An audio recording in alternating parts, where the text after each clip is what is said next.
Welcome back to Good Morning Sri Lanka. Well, thank you Wasam and Amaya for that awesome segment with Arundhati, our child care guru, as always. Not a newcomer to the show, always a constant interviewee on our show, giving you a dose of edutainment, if I can call it, and some of those educational tips when it comes to child care. Now, we do have another guest with me as well right now, and I really want him to give an introduction to himself, because he is I don't know how to really introduce him, because he's got so much in store for a country like Sri Lanka in the future. So we have an emerging theme on robotics coming forward here in Sri Lanka, talking from the global aspect. Passing the previous sunset on Good Morning Sri Lanka. Good morning to you, buddy. Good morning, good morning. How is it? How has the morning been so far for you?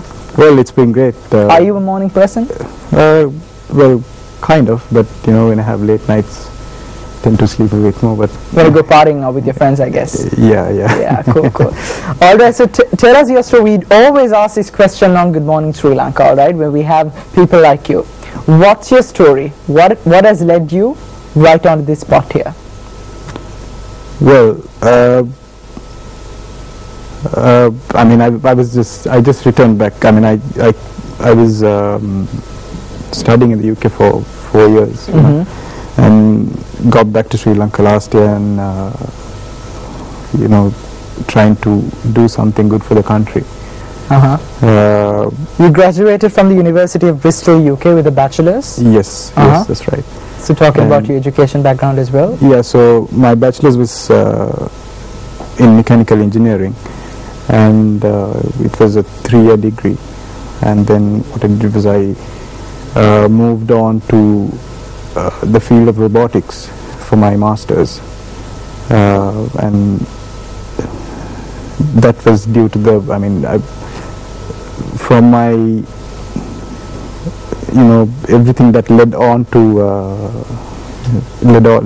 in the 3 years. Yeah. It just happened that I took up that course. Was it a passion from young days, or did it just come out from nowhere? No, How did it start? Well, young days I just wanted to be a, you know, bulldozer driver. So bulldozer driver. Yeah. Man. And then it led on to, you know, pursuing a career in mechanical engineering. Okay. And then while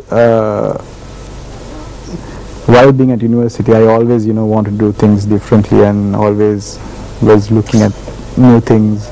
What do you mean differently? Well, I just didn't want to, you know, do anything mainstream. Okay. Just do something different. So yeah, during my undergraduate career, then I was my tutor was heavily involved with robotics, and that made me sort of, you know, get interested to go in that field. And then during the second year, you know, I got more interested, and then third year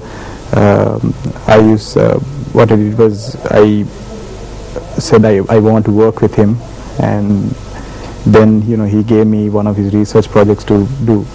When you say robotics, the first thing that comes onto my mind is like a movie, like an epic movie like Transformers, right? Yeah. You see all these robots playing like amazing tricks and stuff like that. But I know it's something you know, much more than that.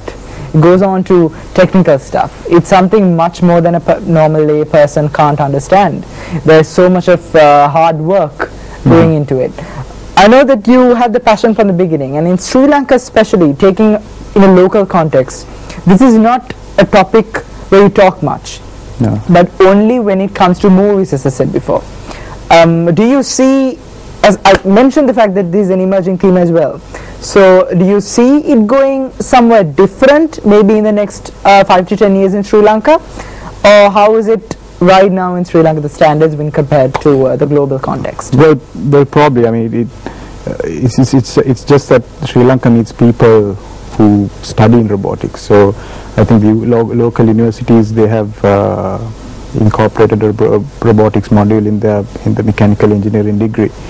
So similarly, the thing is, I don't think people really who go to school here know what robotics is. So they either they either want to become a doctor or an engineer. I think that's a cliche job titles that everyone goes for. Yeah, but then when you say engineering, it's just either mechanical or civil or aerospace or something like that. But something like robotics, it's not a course which is offered in every university or anywhere in the world. But it's taking a positive turn, I assume. In Sri Lanka? Yeah. In Sri Lanka? Yeah. I mean, I've seen kids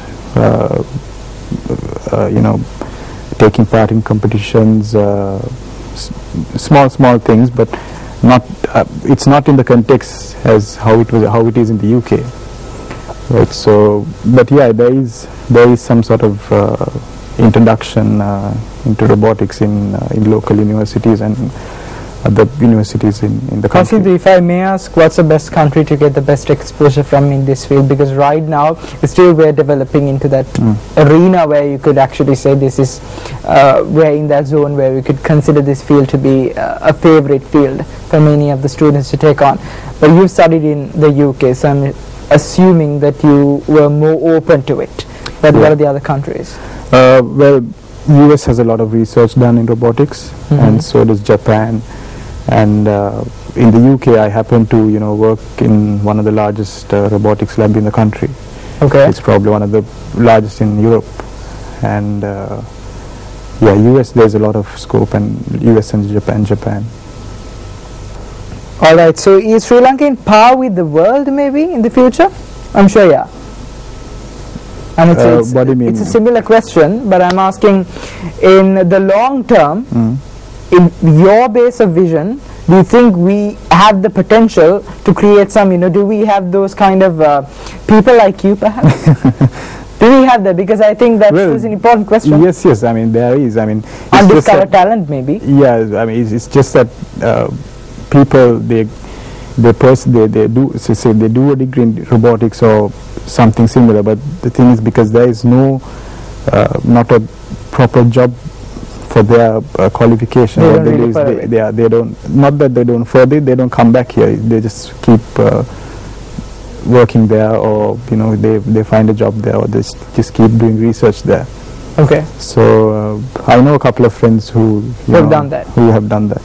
Okay, and they really don't bring the talent over here, but then what's happens. And it's you just can't talent really blame lost. them. I mean, it's fair on their side, but the country is losing. I mean, but you're trying to make a difference. Yes, that's what I want to do. And eyes on Pasindu, everyone. He's got something major coming up, and we are having you. And this is kind of a moment where you want to say, you know what, we had Pasindu here on Good Morning Sri Lanka first to talk about what he wants to offer in the future.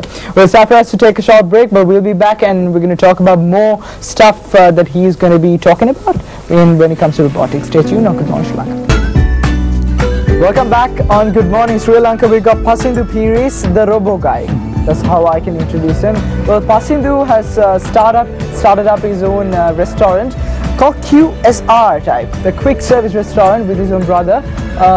Tell us, Pasindu, about it, and we're looking forward. You started about a couple of months back, as you. Well, we launched on the 8th of December. Okay. But we had to go. I mean, so exactly a month back. Yeah, but we weren't operational as such, but because we just ran into some severe unexpected issues. But now, little by little, things are settling down, and we're also getting on track.